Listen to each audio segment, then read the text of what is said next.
Hey everyone, this is Jamie. Um, I'm a bit ill, so I have no idea how my voice will sound on camera, and I'll try to speak maybe slower while I remember. Today I wanted to talk about a bit more about my own background and perhaps explain in more depth, for instance, my stance on certain human rights issues.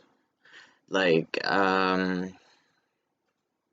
literally kind of go around and when I hit a critical point or when I know a person really well, I can start arguing about like feminism.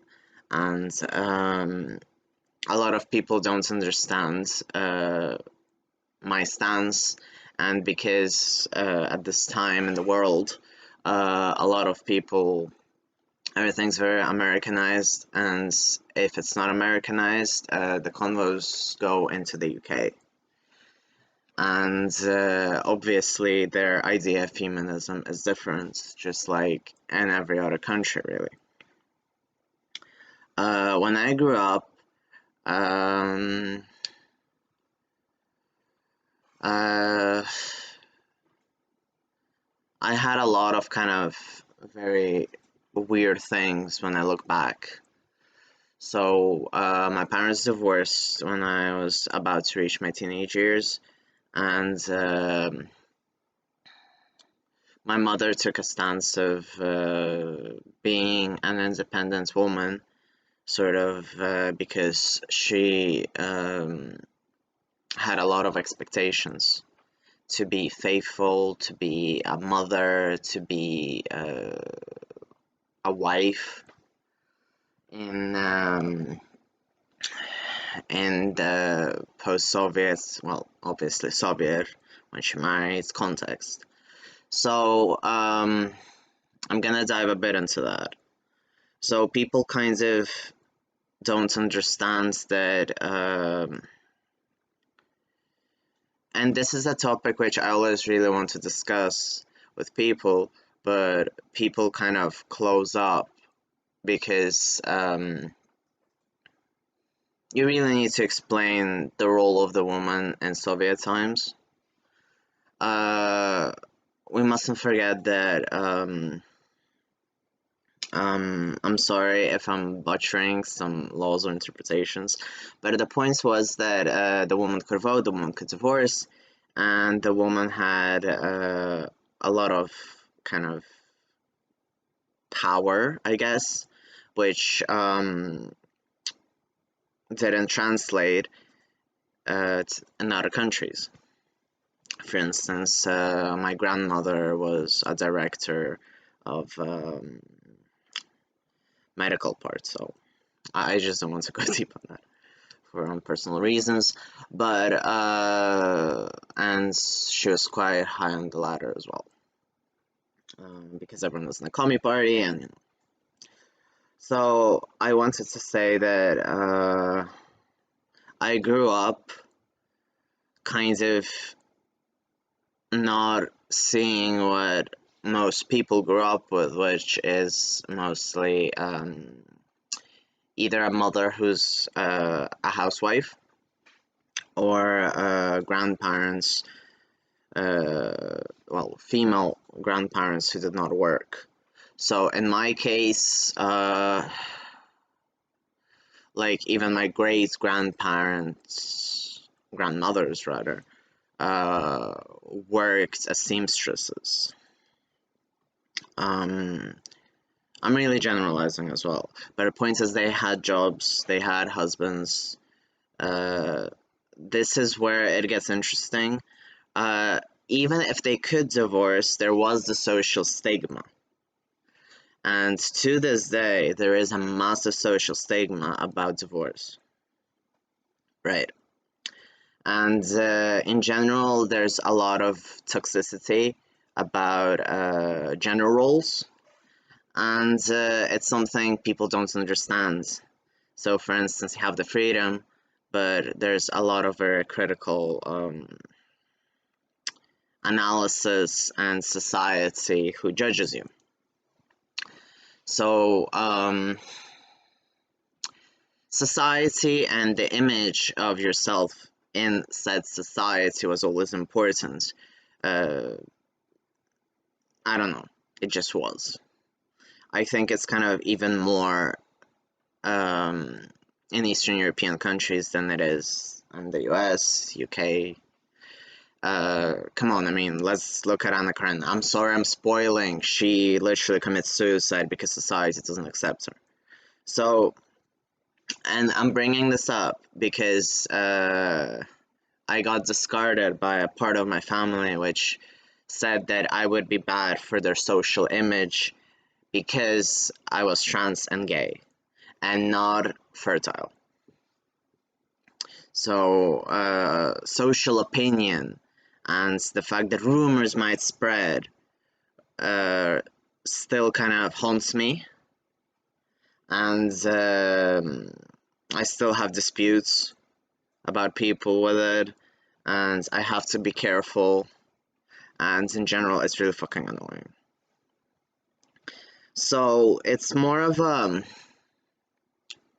society pressure, and it's different. Like, because my mother divorced and I didn't know I was trans then. I knew that I wanted to be a guy, but after all the tries I've talked with my mother, she would just dismiss it. And I remember she heavily judged me, and we'd even go into shouting fights because I wanted to adopt children, and I never wanted my biological ones. And I remember um, I went infertile due to a side effect, and I was told that I might not be able to be fertile again. And I remember how my family reacted, which was pretty much how will you explain that to your future husbands? Um, you know, so there was this expectation on women, but I kind of wanted to say that um, so a woman was expected to go to work and look after children. And there was also this kind of belief so you can't divorce as well, even if you can, right? Right. So the woman kind of had to carry a bunch of tasks. Um, and because of social pressure, there were certain rules. It also depends on the city, where you were in the countryside, in Moscow or any other capital. So that really played a lot, like from what I see, from what I remember from mother's acquaintances and etc. So even though you have the choice of like not marrying and etc., it's better to like say that you have a boyfriend or you're seeing someone, and in general, there was a whole obsession of keeping the family unit, and that toxicity was carried by women. Why? Uh, because the men wouldn't be really raised by their fathers, I guess, as much. Or maybe I just happen to be in such situations. But basically, but it's quite a common elsewhere.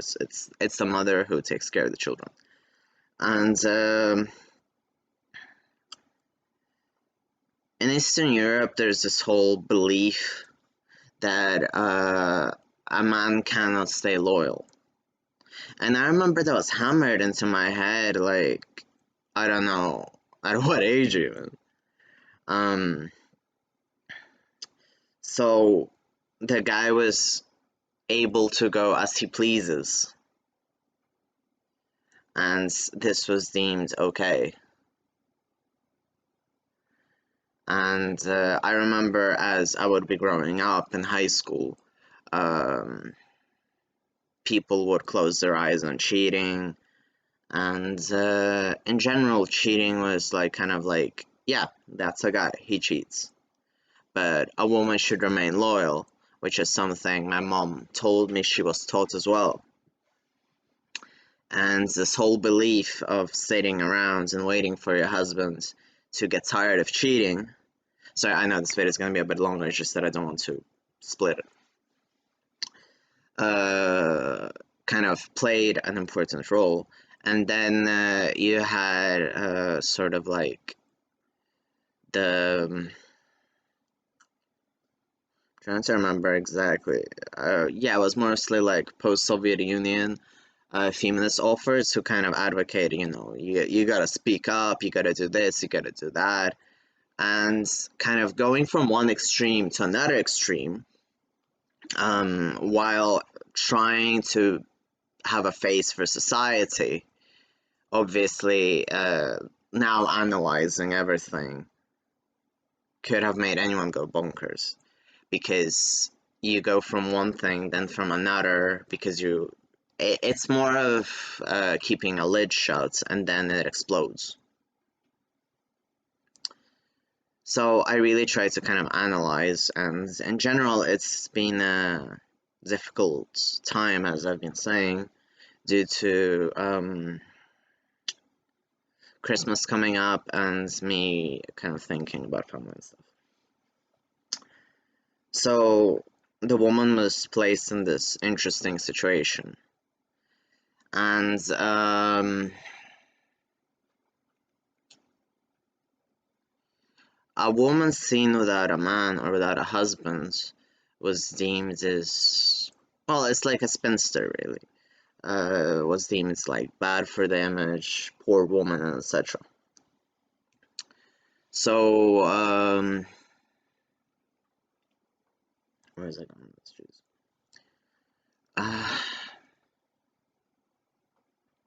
So everyone tried to like not have that image, and because this started from World War II, obviously, because more men were drafted or went to the war, obviously more men died. And there were like whole classes, classmates who were male who, just died in the first days of war. And because of that, there was sort of like a shortage, and after that it continued being the case that it was even a subject of jokes that a Soviet woman would always choose a guy just to have it as a husband. So that kind of ideology kept going even up to when I was growing up. That I even remember I had a friend who would sing like Soviet songs about not there being enough men. So yeah, well, knitting. Anyway, funny things. Not really. So this whole mystification kind of kept going on, and obviously, as time passed, with the Soviet Union, the more years would pass, the more nationalization would grow, different beliefs, looking back, religion, and people were just torn. And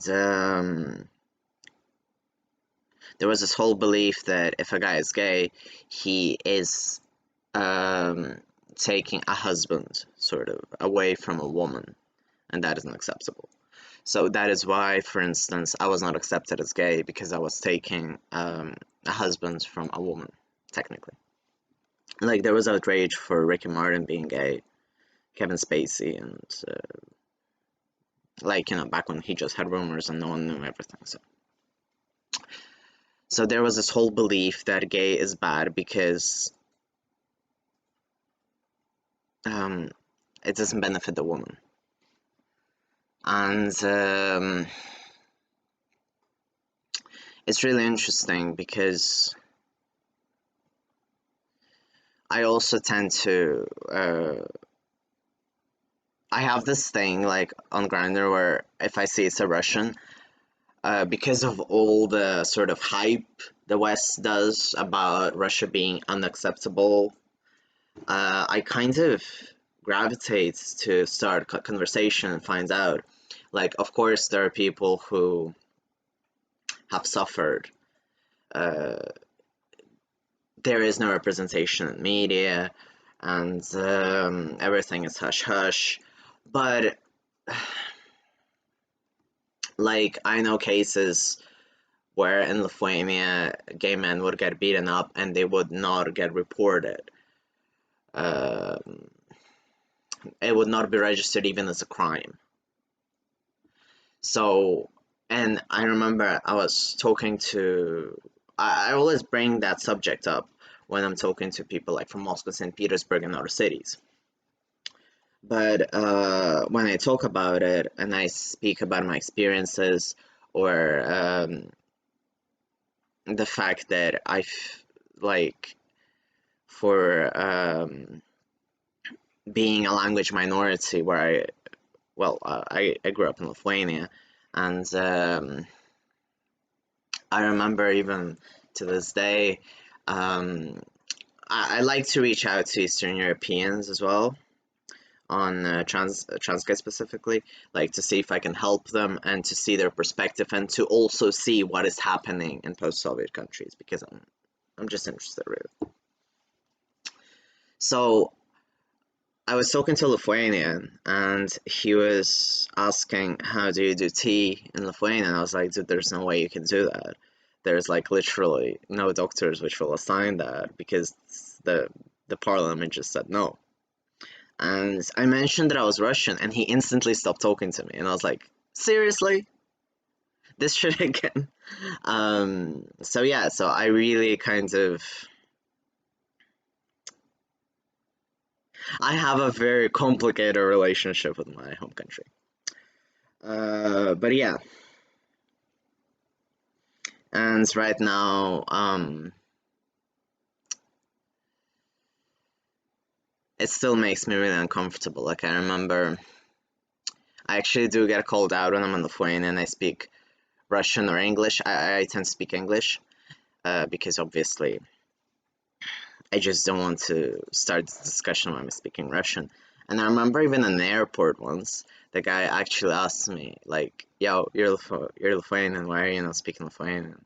And I was like, well, it's early in the morning, I don't fucking want to. So there's a lot of kind of expectations.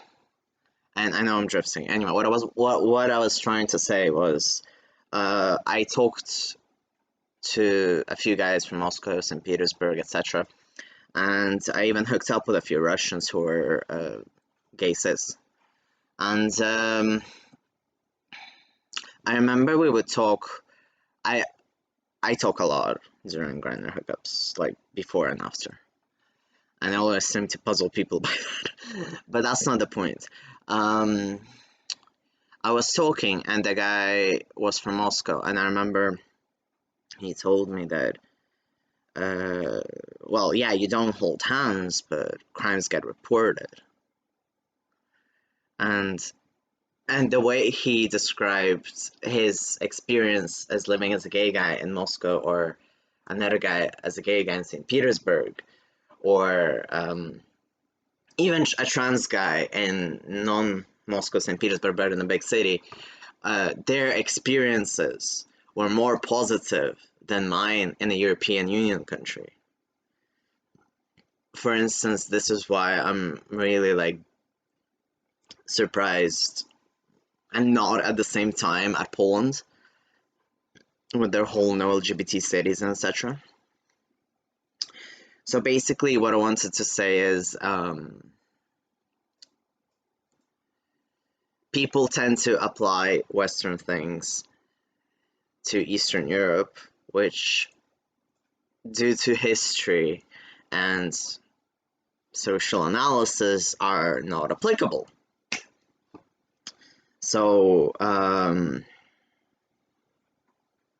remember even when I had sociology class, I would literally not understand. Like, people would say, "Oh yeah, my grandmother like didn't work and stuff," and I'm like, "Okay, that's new." Because I remember I had no idea. This was like when I was a teenager, right? So, my perspectives of feminism are different from someone else's. And people kind of tend to think of feminism as in the West and Muslim countries, and that's about it. I'm sorry that I'm generalizing, but that's kind of what you see mostly. So I wanted to say that it really varies from country to country. And just because it's a country in the European Union doesn't mean that it's progressive. And again, if you want to go about women's rights, I'd rather say like people who can reproduce and who can carry a child. Like in Poland, they've been really, I don't know how to put this softly. They've been dicks about abortion. So yeah. So in general, Poland has been going nuts. And I just wanted to give some sort of like summary explanation, um, a bit of like light on my past, and in general, sort of explain the expectations I was given.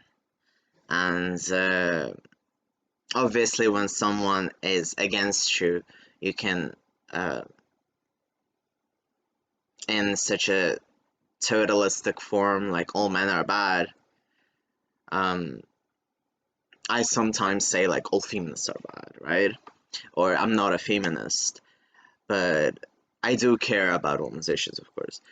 Uh, I am devastated at the abortion status in Poland, LGBT things, and in general, I just wish gender roles were less strict and gender expectations as well. As you can see, I wear a full face of makeup, which, you know, isn't what you normally see, unfortunately. But yeah, I would have talked more, but I think 22 minutes is already enough. And I'd like to say thank you for listening so much. And if you have any questions, I'm always happy to start a conversation. So yeah, thank you.